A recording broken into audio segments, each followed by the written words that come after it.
아까도 말했지만 오펙이 있었지만 얘네들끼리 협조가 잘 안 되는 그런 상황이었어. 그러던 와중에 이 아랍 친구들이 똘똘 뭉치게 되는 계기가 생기게 됩니다. 자, 바로 1973년 10월 6일 제4차 중동전쟁입니다. 자, 오늘날 석유하면 가장 중요한 집단 오펙 하면 여러분 뭐가 떠오르십니까? 당연히 여기 터빈슨 중동 아이씨들 이미지가 딱 먼저 떠오르는데, 놀랍게도 이 오펙을 만들자고 주장한 사람들은 여기 터빈슨 중동 아이씨들이 아니라 바로 이 베네수엘라였습니다. 아니, 중동이 아니고 베네수엘라가 도대체 왜? 우리가 석유하면 중동만 떠오르는데 사실 이 남미 쪽도 석유가 어마어마하게 많이 나옵니다. 자, 2016년 기준으로 봤을 때 이 석유를 많이 생산한 나라별을 쫙 세어보면 우리가 잘 알고 있는 러시아, 사우디아라비아, 미국 이렇게 뭐 중동 나라 쭉 있는데, 여기 보면 브라질도 있고 베네수엘라도 있고 멕시코도 있고 남미 나라들이 몇 개 있습니다. 자, 그렇게 남미도 석유를 많이 생산을 하고 있는데 우리가 왜 잘 모를까? 자, 우리나라는 대부분 이 중동산 원유를 수입하고 있습니다. 자, 그리고 이 남미 나라들은 인구가 많기 때문에 자기들이 자체적으로 소진하는 비중도 높아. 그리고 여기는 미국이랑 가까우니까 굳이 우리나라랑 연결이 뭐 수출입으로 가게 안 되어 있는 거죠. 그래서 남미는 기름이 많이 나지만 우리가 기름이 나는지에 잘 모르고 있는 겁니다. 그리고 지금은 국내 정치적으로 이제 마탱이가 가버렸지만 베네수엘라가 석유가 처음 나올 때만 하더라도 굉장히 석유가 많이 나온 나라였습니다. 실제로 이 세계 매장량 기준으로 따지면 베네수엘라가 1등에서 2등 차지한다고 합니다. 지금도 보면 생산량 기준으로 11위 정도를 차지하고 있으니까 석유를 굉장히 많이 생산하고 있는 나라인 거죠. 자, 근데 남미 석유의 문제점은 중동보다 캐는 단가가 4배 비쌌다고 합니다. 자, 그러다 보니까 이 베네수엘라에서는 석유를 잘 캐는 것도 중요한데 이 석유 가격을 일정 수준으로 높게 유지하는 것도 필요했죠. 뭐 땅 파서 땅 파는 거 맞긴 한데 땅 파서 석유 캐는 건 맞긴 한데 땅을 파서 남아야 될 거 아니야. 자, 그러다 보니까 이 베네수엘라는 단순히 석유를 캐는 것뿐만 아니라 이 석유의 가격을 높게 유지하기 위한 어떤 장치가 필요했고, 두 번째 이유는 이 베네수엘라는 요 미국 쪽에 주로 수출을 했는데, 자, 그러다 보니까 미국한테 너무 경제가 의존적인 겁니다. 미국한테 말 안 들으면 막 수입 제한 같은 거 걸고 막 그랬단 말이야. 이 미국이 마음에 안 들어서라도 이 석유를 무기로 우리 목소리를 좀 내보자 라는 목소리가 이 베네수엘라에서 충분히 있었던 거죠. 지금이야 오펙에 소속된 국가들이 석유 가격에 어마어마한 영향을 미치고 있지만, 이 저번 영상에서 설명을 드렸다시피 이제 1950년대 60년대만 하더라도 이 나라보다는 이 기업들이 훨씬 더 힘이 센 시절이었습니다. 저번 영상에서 언급한 이 세븐 시스터즈라는 당시 석유 업계를 과점하고 있던 7개 회사가 지그들끼리 다 해먹은 거야 그냥. 그러니까 뭐 이란이고 뭐 사우디고 뭐 우리가 생산 시설을 꽉 잡고 있고 우리가 판매처도 꽉 잡고 있으니까 이 나라보다 이 기업들의 힘이 엄청 센 거죠. 자, 그러다 보니까 이 국가들이 정작 우리나라에서 석유를 생산을 하는데 석유 가지고 우리가 목소리를 내지 못하는 환경이었던 거지. 실제로 이란은 그 석유 국유화를 시키다가 정권이 날아가 버렸잖아요. 자, 그만큼 이 석유의 패권에서 일개 국가가 가진 힘이 매우 작은 그때의 세상이었다. 자, 그러다 보니까 아까 말했다시피 베네수엘라 이 중동 국가들도 이런 세븐 시스터즈라는 이 석유 과점 기업들에 대해서 불만이 굉장히 많았고, 베네수엘라도 이 미국에 의존적인 자국의 석유 생산과 판매 현황을 굉장히 불만을 가지고 있었기 때문에 우리가 이 구조를 한번 깨야겠다라는 거를 베네수엘라가 먼저 제안을 시작하게 된 거죠. 자, 그래서 이 베네수엘라의 일대 석유장관이라는 게 또 있대. 석유를 생산하는 국가에서는 이 석유의 수급이랑 생산을 관리하는 장관 페레즈 알폰소가 이 사우디로 딱 넘어가가지고 압둘라 타리키 사우디의 일대 석유장관을 만납니다. 자, 그래서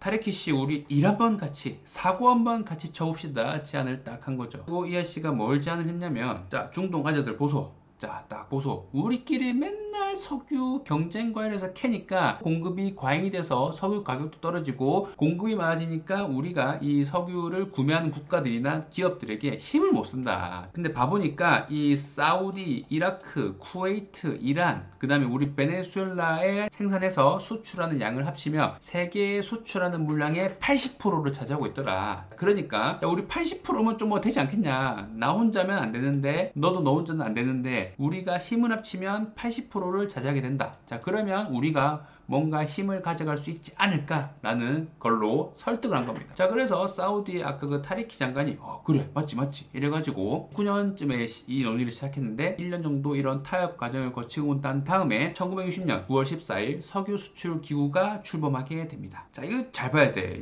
여기를 잘 봐야 됩니다. 굉장히 그 깔끔한 직독직해 보여드리면 석유 수출 국가들의 기구란 말이야. 잘 봐야 돼. 그냥 페트롤리움 그 생산이 아니고 수출이 들어가 있습니다. 익스포팅. 자, 그러니까 생산만 하는 나라는 안 된다는 거야. 생산을 해서 그 석유를 수출하는 나라가 가입하는 기구인 거지.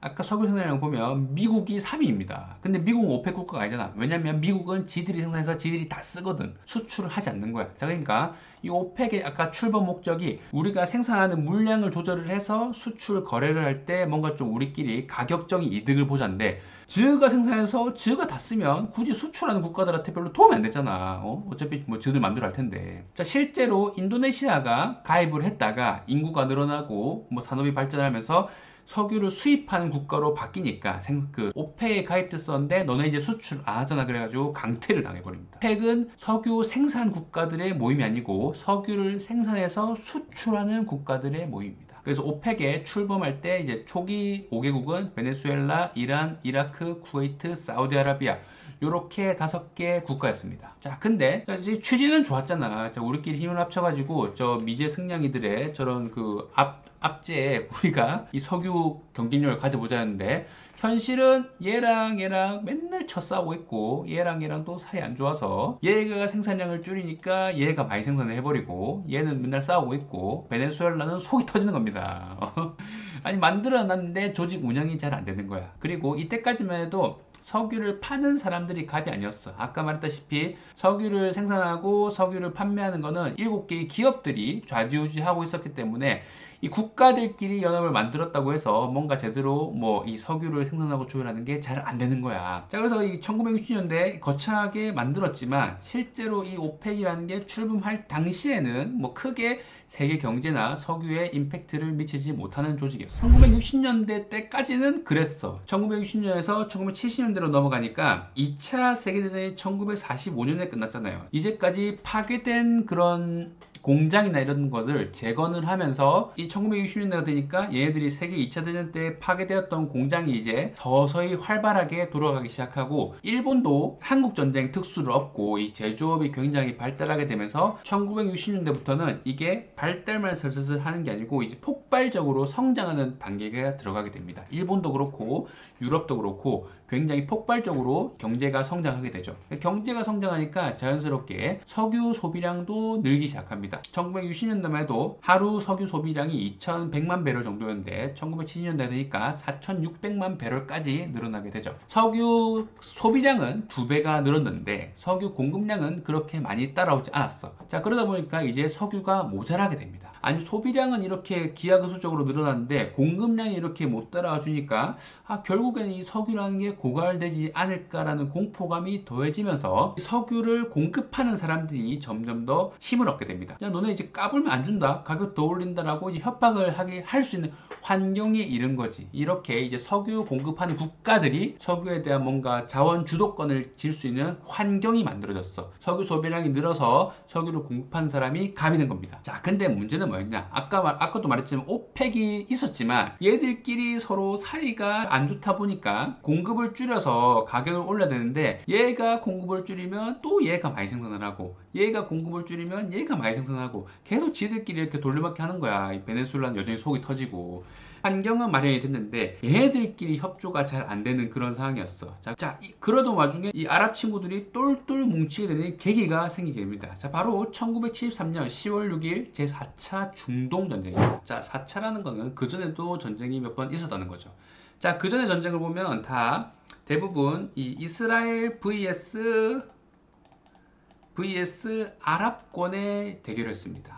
자, 이거 특정 국가가 아니야. 아랍 전체가 이스라엘을 상대하는 그런 류의 전쟁이 많았습니다. 물론 영국이랑 뭐 프랑스가 낀 것도 있었지만 이 아랍권들이 이스라엘을 다 싫어했어. 왜냐면 얘네들 종교도 다르고 괜히 우리 쪽에 미국이나 영국을 등에 업은 애들이 들어와서 나라를 세운 거니까 모든 나라들이 고깝게 봤어. 지금도 5차 중동 전쟁이 일어날 거라는 예측이 있는데 4차 중동 전쟁이 일어난 지 50년 만에 이 5차가 일어날 지금 조짐이 있는 거야. 하마스랑 이스라엘 전쟁이 이렇게까지 커질 우려가 있는 게 이스라엘이나 하마스의 단순한 싸움이 아니라 이스라엘과 범아랍권의 싸움이기 때문에 그런 거죠. 자, 어쨌든 자, 4차 중동 전쟁의 양상은 어떻게 됐냐? 자, 1972년 중동 지도를 한번 보겠습니다. 자, 보면 이스라엘이 우리가 알기로는 요 정도만한 크기 작죠? 작은데 1972년에는 요게 있었어. 시나이 반도가 이스라엘의 영토였습니다. 자, 이게 어떻게 됐냐면 1차, 2차, 3차 중동 전쟁을 거치면서 이 이스라엘이랑 이집트가 더럽게 싸웠단 말이야. 더럽게 많이 싸웠어, 이 둘이. 이전의 중동 전쟁은 모두 이스라엘이 개발랐습니다. 그러다 보니까 이 이스라엘이 이집트한테 이 시나이 반도를 뺏은 거야. 이집트한테는 이 시나이 반도가 굉장히 중요한데, 왜냐하면 여기가 수에즈 운하가 있거든. 수에즈 운하가 이집트한테 굉장히 중요하죠. 약간 이집트의 그 몇 안 되는 세계에서 유명한 그런 돈 벌어주는 기계란 말이야. 여기를 지나가면서 세계의 수많은 그 무역항들이 돈을 내면서 지나가는데, 이 시나이 반도가 이렇게 이스라엘 영토로 있으면 이 수에즈 운하를 낀단 말이죠. 그러면 기분도 깨름직하고 언젠가는 여기 쳐들어올 것 같고 좀 불안하고, 그렇지, 확실하게 먹어야 되는 거잖아. 자, 그리고 1차, 2차, 3차를 개발해서 이 좀 앙금이 많이 남은 것도 있었어. 자, 그래서 복수도 해야 되고, 그러니까 정서적으로는 1차, 2차, 3차 중동 전쟁에 복수를 해야 되고, 실리적으로는 이 수에즈 운하에 대한 안정적인 운영권을 얻기 위해서 이 시나이 반도가 굉장히 필요했던 겁니다. 자, 그래서 이집트가 이전에는 개발렸는데 철저히 숨기고 준비해서 1973년 10월 6일 이스라엘로 쳐들어갑니다. 실제로 이스라엘과 미국이 얘네들이 쳐들어올 것까지는 생각을 못했다고 그래요. 그만큼 이집트가 철저히 준비를 잘 한 거겠죠. 자, 그래서 이렇게 이집트가 쭉 들어가는데 얘네들이 칼을 갈았잖아. 이렇게 쭉쭉 밀고 가기 시작합니다. 이스라엘이 갑자기 정신을 못 차리는 거야. 얘네 왜 이렇게 갑자기 잘 싸우지? 막 이래가지고. 자, 그래서 바로 이스라엘의 골다 메이어 총리가 미국의 리차드 닉슨 대통령한테 헬프를 치러 갑니다. 헬프! 미국 형님 도와주소. 잠깐만, 이쪽 심상치 않다. 저 친구들 좀 세다. 도와달라고 헬프를 치러 가는 겁니다. 근데 닉슨 형이 웃고 있지만 웃고 있는 게 아니었어. 자, 왜냐면 자, 보면 표정도 보면 이게 막 활짝 웃는 게 아니죠. 약간 가식적인 그런 그 약간 웃어야 해서 웃는 그런 웃음이잖아. 지금 봐봐, 뭐 입꼬리가 자연스럽게 안 올라가 있어. 미국은 왜 그랬냐면, 자, 아까 말했다시피 1970년대가 들어오면서 이 석유 공급이 굉장히 불안해지기 시작합니다. 소비량이 많이 늘면서 공급이 따라가지 못하는 그런 상황에서 중동이 석유 공급에서 굉장히 중요한 위치를 차지하고 있었단 말이야. 지도를 다시 보시면, 자, 아까 말했죠. 이 이스라엘과 중동 국가들의 관계는 이스라엘 vs 이 친구들 다란 말이야. 얘네가 깨작깨작으로는 사이가 조금 나쁠 수 있으나 이스라엘만 나오면 얘네들이 갑자기 똘똘 뭉친단 말이지. 자, 그러다 보니까 미국이 섣부르게 이스라엘을 도와줬다가, 얘네들이랑 싸운 것도 아니야. 사우디랑 이란은 관계도 없는데도 이집트랑 싸우는 거를 도와준다고 하면 아랍에 반대하는 국가를 도와주는 거기 때문에 얘네들이 석유로 장난을 치지 않을까라는 우려가 있었습니다. 자, 그래서 굉장히 미국이 명분을 섬세하게 만들었어야 되는데, 그러다가 딱 발견한 게 잠깐만 친구들 잠깐 보자. 자, 이 이집트 친구들 너네들 가만 보니까 이 소련 무기를 쓰고 있네.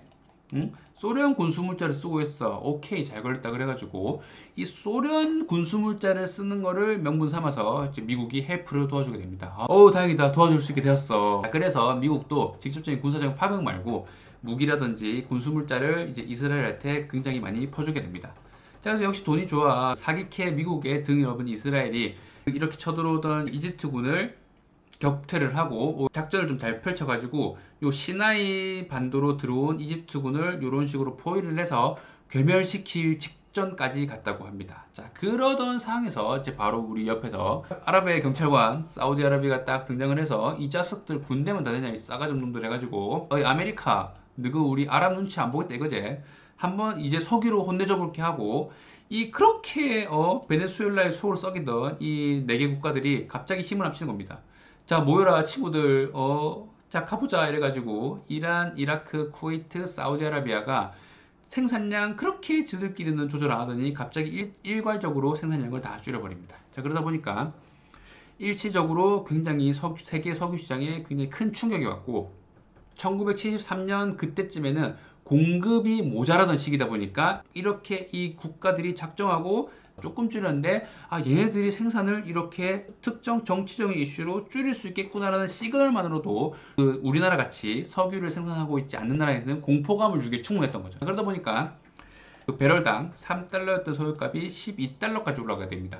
지금 뭐 2배 올라도 나라 경제 망한다 휘청휘청 하는데 4배가 올라버린 거야. 어떠요? 원래는 1960년대는 그 생산하는 국가가 아니라 그 국가에 들어가 있는 이 석유 생산 세븐 시스터즈라는 7개 과점 기업들이 힘이 셌는데 이때를 기점으로 이 기업과 미국, 영국의 그런 석유 패러다임이 중동으로 넘어가게 됩니다. 오펙이라는 그 기구가 실질적으로 이제 석유에 영향을 미치게 된 거지. 이렇게 미국이 그 석유값 4배 쳐맞고 어질어질한 상황에서 이 이스라엘 친구들 눈치 못 챙기고 야 우리 이제 여기 그 정리가 됐으니까 우리 이집트로 쳐들어갈게 이러고 있는 거야. 자 그러다 보니까 아니 인간들아 너네가 이렇게 쳐들어가면 소련이 대놓고 도와주러 오겠지. 헨리 키신저 미국 국무장관이 모스크바로 슉 날아가가지고 모스크바에 가서 소련이랑 야 소련 너네도 이제 이집트한테 그만하라 그래 우리도 이스라엘한테 그만하라고 할게 해가지고 이 협상이 타결이 돼서 4차 중동전쟁이 그렇게 끝나게 되죠. 자 1973년 4차 중동전쟁으로 이렇게 인한 석유 위기를 우리는 1차 오일 쇼크라고 부릅니다. 이제 저는 뭐 그냥 아직 어리기 때문에 뭐 이걸 실제로 겪어본 적도 없고 이거 우리 엄마도 안 겪어봤을 것 같아. 근데 이제 이 당시에 실제로 굉장히 우리나라 경제에 큰 충격이 왔죠. 1차 석유 위기 이후 그 많은 국가들의 석유 확보 전략이 더 절박해지기 시작합니다. 예전에는 그냥 사오면 되는 거였는데 이제 정치적인 이슈가 개입될 수 있다는 거를 많은 국가들이 인지를 한 거지. 자 그러다 보니까 한국은 강남에 이거를 딱 박아놓고 야 중동 국가들아 친하게 지내자 난 너네들의 영원한 친구야를 시전합니다. 도대체 한국은 이때 어떤 조치를 취해서 중동 국가들의 석유 관심을 사기 위해서 노력했을까요? 다음 시간에